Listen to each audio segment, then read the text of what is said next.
ऐसे भी पीर फटीचर निकले हैं दुनिया में, वो ढोल बजाने को भी जायज करने लगे। तो आम आदमी तो ये सोचेगा यार यही पीर साहब ठीक है, मुरीद होता कि ढोलिया बजाने लगा। यही है ना।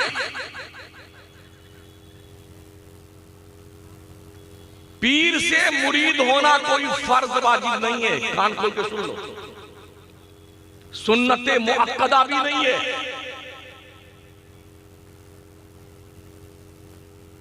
अगर मुरीद होते हो, मैं खुद भी मुरीद हूं, हराम भी नहीं, नाजायज भी नहीं। बैअत होना इस माना कर कि पीर हमारे दिल को साफ करे, दिल को, जेब को नहीं।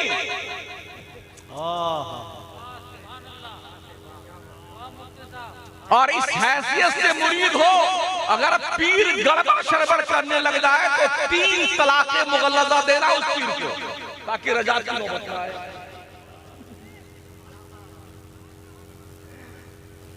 अभी मैं पंडवा शरीफ के पास एक जगह तकरीर करने गया, 20 दिन पहले की बात। 3 पीरों ने एक गांव में, सुन्नियों के गांव में 3 गुरु बना रखे। इनका काम यही है, इल्ला माशाअल्लाह। कहा हजरत, जब हम पहुंच गए 6 महीने से तारीख लेने के चक्कर में थे, बेचारे एक तारीख मिली, हमको ले गए तो कमरे में बंद करके पूरा गांव का अपना हाल दिल नौजवानों ने बताया। हजरत ये मर्ज हमारे गांव का है, अब आप डॉक्टर हैं, इलाज तो आप ही कीजिए, ये मर्ज है। हमने कहा क्या क्या मर्ज है? कहा हजरत यहाँ हालात ये हैं कि हमारी कौम का ये कहना है कि हम तो अल्लाह को जानते नहीं, हमारे पीर साहब ने बताया तो हमारे पीर साहब ही हमारे अल्लाह। ये मैं सुन्नियों की बात कर रहा हूं, सुन्नियों की। तो जब हम ये बोलते हैं ना तो हमारा सुन्नी मौलवी तो सुलाखुल्ले की बात कर रहा है। गांव का नाम बता दो, पीरों के नाम बताओ। नहीं, जरूरत पड़ने। जो कोई शख्स ये कहे कि मैंने अपने पीर को ही अल्लाह मान लिया है, वो मुशरिक है, मुर्तद है, इस्लाम के दायरे से खारिज है। दाढ़ी नहीं, 2 मीटर का दाढ़ा लगा के फिर भी वो मुसलमान नहीं है। बोले हम तो मुर्गी भी अपने पीर के नाम काट लेते हैं। ये उन लोगों ने कहा। बोले हम लोग मना करते हैं तो पीर साहब कहते हैं हम गुंडा लगा के मरवा देंगे तुमको। ये काम भी लोग करते हैं, बड़े मवाली पाल के रखते हैं अक्सर पीर, ताकि कोई अगर हमारे खिलाफ, मतलब हमारे गुंडागर्दी के खिलाफ, हमारी बदमाशियों के खिलाफ कोई आवाज उठाए, आम आदमी या कोई मौलवी, तो उस बैक साइड से उसका मामला सफाया कर दिया जाए। न रहे बांस न बजे बांसुरी और हमारी गुंडागर्दी चलती है। तो उनमें से एक पीर साहब उस जलसे में जलवा फरमाते, मैंने उनको ही हाँ हाँ करवा के तकरीर किया। आने के बाद फोन आया, हजरत कुछ बर्फ पिघल रही है तो एक प्रोग्राम और दे दीजिए। यानी कि जब जोश चर्राया ना तो 28 लाख रुपया चंदा किया कौम ने और पीर साहब को वो नई वाली स्कॉर्पियो खरीद के दिया। तो दूसरे ग्रुप को शौक चर्राया, 65 लाख चंदा किया, पीर साहब को बंगला बना के दे दिया। तेरा बाप भूखे मर रहा तेरे घर पे बेटा, उसको तो कभी नहीं पूछता कि रोटी खाई कि नहीं खाई। तेरी माँ घर में पड़ी ची ची पी पी करती है, कभी पूछा तूने अपनी माँ से खाना खाया तूने कि नहीं खाया? पीर आ जाए तो जूती लेकर जिंदाबाद जिंदाबाद। और सुन बंदे, माँ बाप का हुक्म मनसूस मिन अल्लाह, मनसूस मिन रसूल है। पूरे कुरान में किसी पीर का कोई तज़किरा नहीं है। और माँ बाप का अल्लाह फरमाता है, इम्मा यबलुगन्ना इंदकल किबरा अहदुहुमा औ किलाहुमा फला तकुल लहुमा उफ़्फ़िन वला तनहरहुमा वक़ुल लहुमा क़ौलन करीमा। ओ बंदो, तुम्हारे माँ बाप दोनों या दोनों में से कोई एक अगर बूढ़े हो जाए तो उनको उफ भी मत कहना, उन्हें झिड़कना भी मत, उन्हें बुलंद आवाज से बात मत करना, उनके दिल को ठेस ना पहुंचाना। अगर बात करने की नौबत आए ना तो बड़ी नरमी से बात करना, नरमी। जन्नत कहां है पता है? सुन नौजवान, तेरी जन्नत काबा के दीवार के साए में नहीं है। अल जन्नत तहता अक़दामिल उम्महात। इस्लाम के पैगंबर ने फरमाया जन्नत तेरी मां के कदम के नीचे है। जन्नत ढूंढने पीर के पीछे पुछड़ा पड़ के दौड़ते रहते हैं। क्या पीर थे ख्वाजा गरीब नवाज के यार, ख्वाजा उस्मान हारूनी। 20 साल तक मुरीद को साथ में लिए घूमते रहे, साथ में। और ऐसा दिल साफ किया मोइनुद्दीन चिश्ती का, ऐसा दिल। मैं कहता हूं मैं एक वली और पीर को खड़ा करता हूं एक तरफ, और आज की तारीख में पूरे हिंदुस्तान, पाकिस्तान, दुनिया भर के सारे पीरों को इकट्ठा कर लो और मैं ख्वाजा मोइनुद्दीन चिश्ती को एक तरफ खड़ा करता हूं। है कोई उनके बराबर? 70 साल तक ख्वाजा मोइनुद्दीन चिश्ती ने ये पीठ जमीन पर सोने के लिए नहीं लगाई है। शेख अब्दुल कादिर जिलानी ने 40 साल तक इशा के वजू से फजर की नमाज पढ़ी है। आप कितनी पढ़ते? जुम्मा सिर्फ जुम्मा की नमाज, वो भी खुतबा की अजान शुरू होती है तब जनाब तशरीफ का टोकरा लेके आते और यूं आएंगे भैंस की तरह चलते हुए। अगर इमाम साहब हट जाए तो मुसल्ले पे आके बैठे इस प्राणी के साथ। ओ मस्जिदों में टांगे फैला के कूद के आगे जाने वालों, अल्लाह के नबी ने फरमाया है जो मस्जिदों में सफ़े फैलाता हुआ आगे जाता है जहन्नम में जाने के लिए पुल बनाता है। बना लो। नमाज नहीं सीखेंगे किसी इमाम के पास आकर के, किसी मौलाना से दीन नहीं सीखेंगे, तौहीन हो जाएगी। लोग कहेंगे छुटका मौलाना था, उसके पास हमारे अब्बा गए सीखने के लिए। तो जानते हो क्या करते हैं? नियत बांधने के बाद ऐसे तिरछे देखते हैं कि ये कैसे रुकू करता है, उसको देख देख के बेटे रुकू करते हैं। सीखने में शर्म आती है और नमाज पढ़ना नहीं आता है तो उल्टा पुल्टा पढ़े जा रहे हैं। फिर क्या कहते हैं? अल्लाह साफ कबूल कर लेता है। क्या कहते हैं? अल्लाह साफ कबूल कर लेता है। कैसे पढ़ लो, अल्लाह साफ कबूल कर लेता है। रमजान शरीफ में ईद के 2 दिन पहले आपका कुर्ता तैयार करके टेलर ने दे दिया, ये ताबीज थोड़ी टेढ़ी कर दी, कबूल कर लेंगे आप? कॉलर छोटी बड़ी कर दी, कबूल कर लेंगे आप? एक कुर्ता कबूल नहीं करते हैं और आपकी जिंदगी की सबसे इंपॉर्टेंट इबादत नमाज, अहमुल फराइज, अहमुल इबादत अल्लाह सब कबूल कर लेता है। क्या लॉजिक है तुम्हारी यार? अल्लाह सब कबूल कर लेता है। नमाजों को हल्का जानते हो या ये सोच रखा है चाहे पढ़ो चाहे ना पढ़ो हमारे पीर साहब जन्नत में हमको जरूर लेके जाएंगे? अगर ये भूत सवार है तो इस भूत को उतार दीजिए। कोई पीर जन्नत में ले के नहीं जाएगा, उसको खुद ही नहीं पता है जाएगा कि नहीं जाएगा।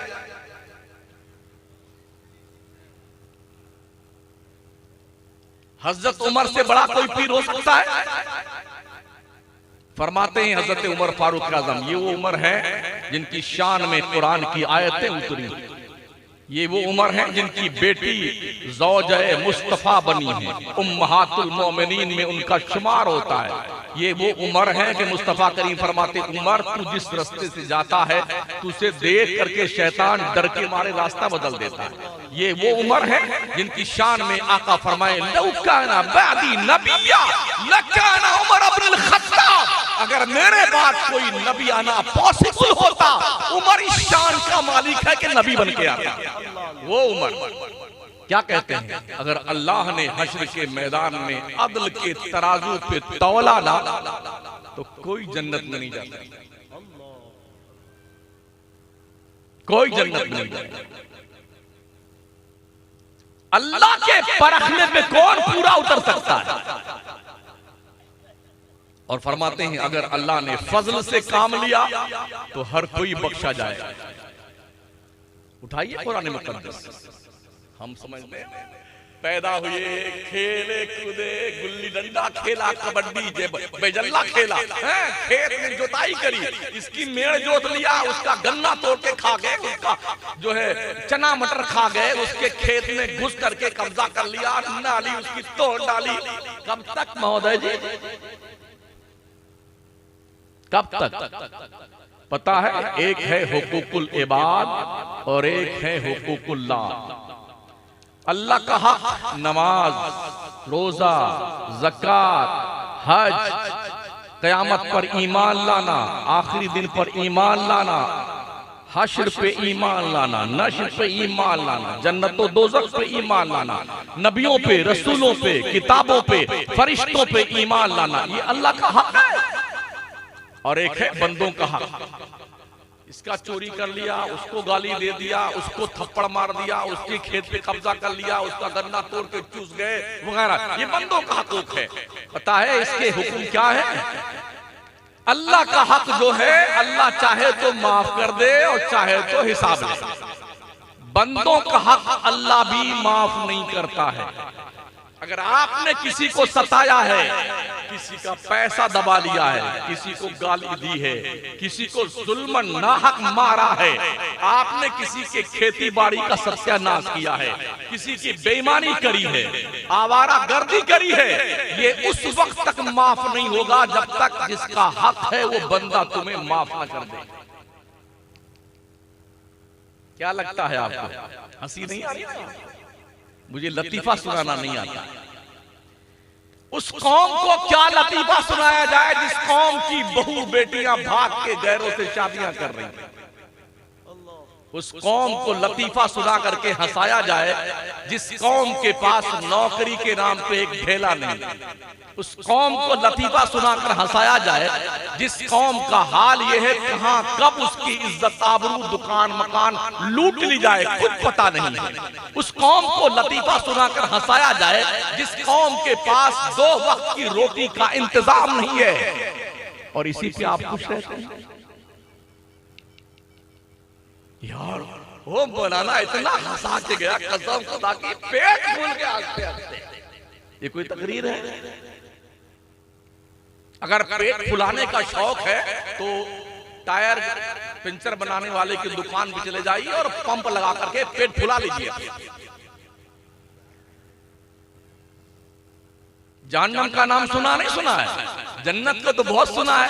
जितने शायर आएंगे और अपनी अम्मा के नाम सुभान अल्लाह बोलिए, कसम खुदा की एक बार सुभान अल्लाह बोलोगे 10 पेड़ जन्नत में तुम्हारे लग गए।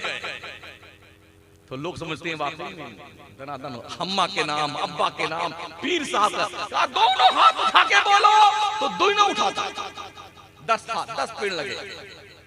भाई साहब इस जगह का नाम क्या है? बस दिलिया में अगर 1 सेंटीमीटर आपकी जमीन ना हो और बस्तिया कर अपना ये डुमरियागंज से जा करके जो पौधशाला है वहां से 10 पेड़ ले आइए, कहां लगाए?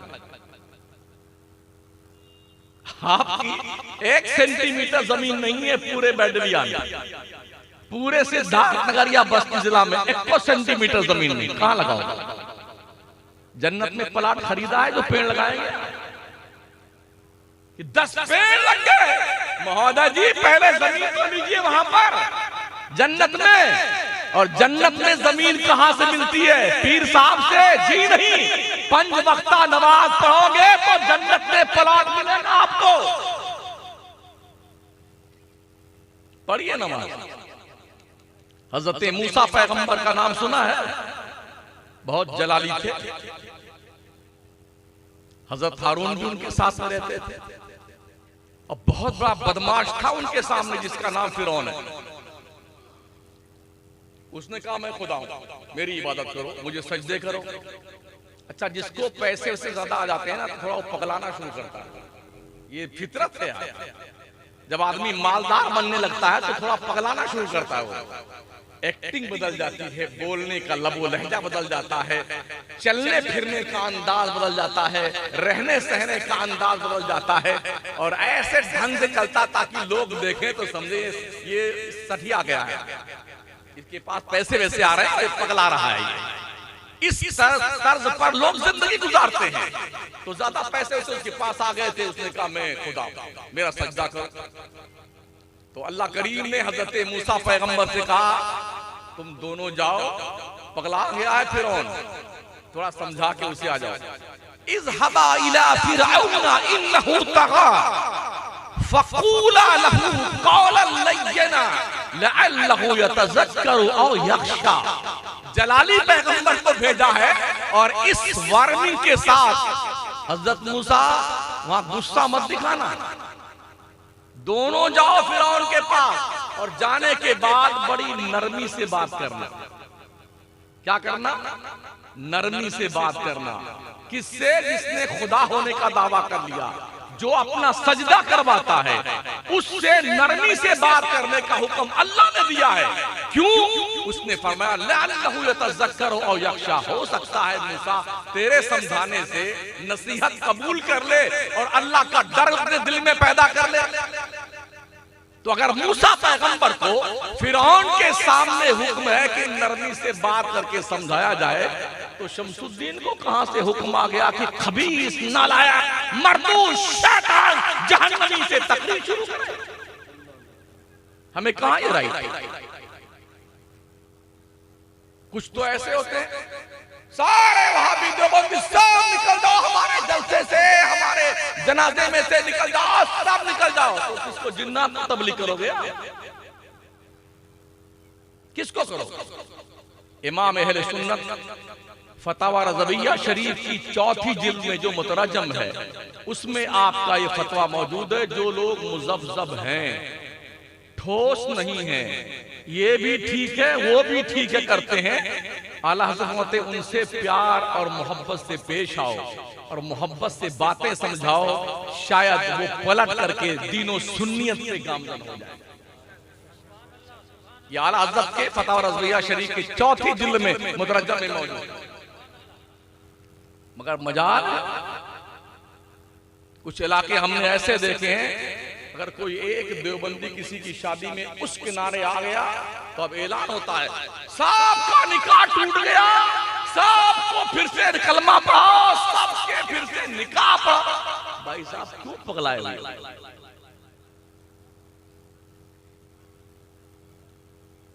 क्यों दिमाग खराब हुआ? आप सिखाओगे ना दीन किसी को, मजहब सिखाओगे नहीं सिखाओगे, मसलके आला हजरत है क्या समझाओगे नहीं समझाओगे उसे, या बारह से फुफवाते हो फिटार सांप की तरह?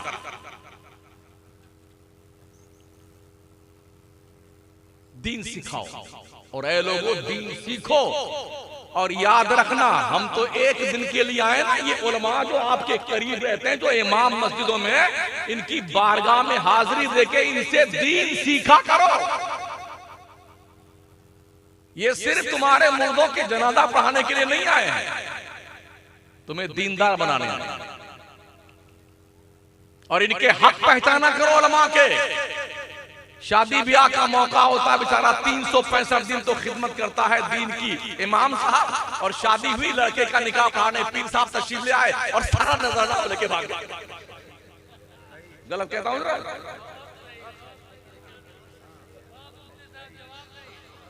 क्या है ये?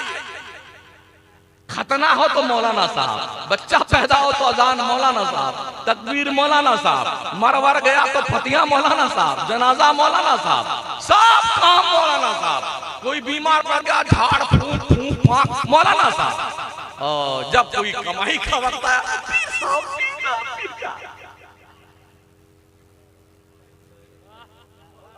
हक पहचानो। और ये भी सुन लो, अल्लाह का इरशाद है कुरान मुकद्दस में, यौम नदऊ कुल्ला उनासिन बिइमामिहिम, हश्र के दिन नमाजियों मुक्तदियों हम तुमको तुम्हारे इमाम के साथ बुलाएंगे। इमाम लोग शक्ल पहचान लेना बदमाशों की। जो भी नमाजी तुम्हारी बदमाशी करता हो, तुम्हारी शिकायत तुम्हारे पीछे लगा हुआ हो, तुम्हें गालियां देता हो, शक्ल पहचान लो, जब ये बुलाए जाएंगे तुम्हारे सामने, तुम्हारे साथ में अल्लाह की अदालत में, तो कह देना अल्लाह यही कमबख्त है, यही कमबख्त हमको परेशान करता। मैंने कुरान की आयत कोट की है, यौमा नदू कुल्ला उनासिम बिइमामिहिम। अल्लाह फरमाता है, ये नहीं कहा अल्लाह ने पूरे कुरान में कहीं भी नहीं कहा कि हम तुमको तुम्हारे पीर के साथ बुलाएंगे। यौमा नदू कुल्ला उनासिम बिइमामिहिम। इमामों की कदर कीजिए और नमाजें पढ़ने आया कीजिए। समझ रहे हैं? तनख्वाह ठीक ठाक दिया करो इमामों को। 4000 रुपये ली, 5000 रुपये ली, बहुत गरीब मोहल्ला है। और कोई कव्वाल आ जाए तो इन मर्दों की जिंदगी देखिए, इतनी मोटी मोटी गद्दी बैंक से नई नई कड़क कड़क लेके आता है, ऐसे उड़ाता है जैसे पगला गया। अब गुर्बत नहीं दिखती आदमी की। बेचारा नियत मानता है, या अल्लाह पेट्रोल 107 रुपए लीटर है, या अल्लाह दाल अरहर की 300 रुपए किलो, या अल्लाह सरसों का तेल भी बहुत महंगा हो गया, लहसुन भी 300 रुपए किलो, या अल्लाह प्याज भी बहुत महंगी है। अल्लाह कभी 2 रकात वाली 3 पैसे खाता है और कभी 4 वाली 2 पैसे सलाम करके बैठता है। लोगों इतनी तनख्वाह दो अपने इमामों को कि जब वो नमाज के लिए नियत बांधे तो बाजार में नियत बांध के ना जाए, मस्जिद में रहा करे, मस्जिद में रहे।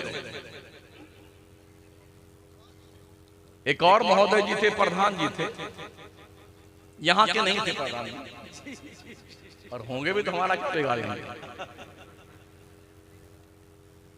प्रधान जी उन्होंने कहा, हजरत 5 साल आप नमाज पढ़ाइए, मुर्रा भैंस देंगे इनाम में आपको।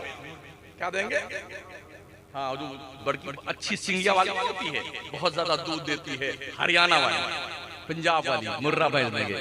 बेचारा उस लालच में 5 साल फ्री में नमाज पढ़ाता रहा। एक मुर्रा भैंस दे देंगे, दूध बेचेंगे, दही बेचेंगे, घी बना के बेचेंगे, खुशहाल हो जाएंगे। जब 5 साल हो गया तो प्रधान जी के पास आए। प्रधान जी, वो आपने कहा था ना कि 5 साल तो पूरे हो गए, भैंस दीजिए ना। तो प्रधान जी ने क्या कहा? अरे हमने तो आपको नमाजी बनाने के लिए ऐसा कहा था। अच्छा ये बात है, तो सुन लो, हमने भी 5 साल बगैर वजू के पढ़ाए हैं।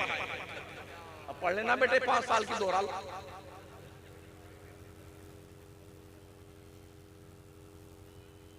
पूरे मुल्क की बात करता हूं, सबसे मजलूम कोई तबका है तो इमामों का है। सबसे कम तनख्वाह में काम करने वाले, ये हक पहचानो, वरना क्या मुंह दिखाओगे अल्लाह। जिंदगी की सबसे इंपॉर्टेंट इबादत, जिस इमाम के पीछे खड़े होकर झुकते हो और रुकू सजदा करते हो, उस इमाम का तुमने ये हाल बना रखा। इबादत में सबसे अहम इबादत कौन सी है? नमाज। मन तरक सलात मुतअम्मिदन फकद कफर, जिसने एक वक्त की नमाज जानबूझ के छोड़ दी, उसने काफिरों जैसा काम किया। मेरे हुजूर फरमाते हैं, एक काफिर और मुसलमान में फर्क सिर्फ नमाज का है। अगर आप ये सोचते हैं कि गोश्त खाने हम मुसलमान वो है जो गोश्त खाता है, तो आपसे ज्यादा गोश्त हमारे दूसरे लोग खाते हैं। बहुत गोश्त खाते हैं लोग, और ये वाली हड्डी तलाश करते हैं। हमने देखा है होटल में। दाढ़ी रखने का नाम जी नहीं, बड़ी बड़ी दाढ़ियां लोग। टोपी लगाने का नाम मुसलमान है जी नहीं। कभी कभी हमारे प्रधानमंत्री जी भी बड़ी टोपी लगा लेते हैं। मुसलमान किसे कहते हैं? मुसलमान कहते हैं अल्लाह रसूल के सामने सरेंडर हो जाने को। अब आपको खाना वो है जिसके खाने की इजाजत अल्लाह और उसका रसूल दे। आपको पीना वो है जिसके पीने की इजाजत अल्लाह उसका रसूल दे। आपको पहनना वो है जिसके पहनने की परमिशन अल्लाह रसूल दे। आपको जाना उस रास्ते पे है जिस पर जाने की इजाजत अल्लाह रसूल दे। आपकी खुद की कोई चॉइस नहीं है, जो कुछ है वो रब की चॉइस है। अगर आप एक्सेप्ट करते हैं तो मुसलमान हैं। वाह वाह वाह। मैं आईना हूं दिखाऊंगा दाग चेहरे का, जिसे बुरा लगे वो सामने से हट जाए। क्या बात। और कुछ समझकर ही हुआ हूं मौजे दरिया का हरीफ, वरना मैं भी जानता हूं आफियत साहिल में। हश्र के मैदान में अल्लाह कुर्सी अदालत पर इस्तवा फरमाएगा। उठाइए कुरान, ओ अखबार चाटने वालों, कुरान पढ़ा करो। कुरान रब कहता है अर्रहमान अलल अर्श इस्तवा, रहमान कुर्सी अदालत पर इस्तवा फरमाएगा जैसा कि उसकी शान के लायक है। तो जानते हो अल्लाह क्या पूछेगा अहले महशर से? आदम पैगंबर से लेके कयामत तक सारे लोग मौजूद होंगे। अल्लाह फरमाएगा लिमनिल मुल्कुल यौम, बताओ आज किसकी बादशाहत है? लिमनिल मुल्कुल यौम, बोलो किसकी बादशाहत है? सब चुप। मंत्री, संतरी, जंतरी, प्रधानमंत्री, बादशाह, अरे वाह वाह, बड़े चुपचाप आ गए। सब मौजूद, गूंगे सारे चुपचाप। जब चुपचाप सब रहेंगे तो अल्लाह फरमाएगा लिल्लाहिल वाहिदिल कहार, ओ अहले महशर आज कहर करने वाले रब की बादशाह। हम क्या करते? अरे मेरी बिल्डिंग, मेरा बंगला, मेरी फॉर्च्यूनर। अल्लाह क्या कहता है? लिल्लाही मुल्कुस समावाति वल अर्द। वे मंगते, तेरा कुछ नहीं है, अल्लाह ही जमीन और आसमान का बादशाह है। लिल्लाही मा फिस समावाति व मा फिल अर्द, जमीनों आसमानों में जो कुछ है सब अल्लाह का, आपका कुछ नहीं है। आप क्या हैं? और अब से पूछें। अल्लाह फरमाता है ऐ बंदो,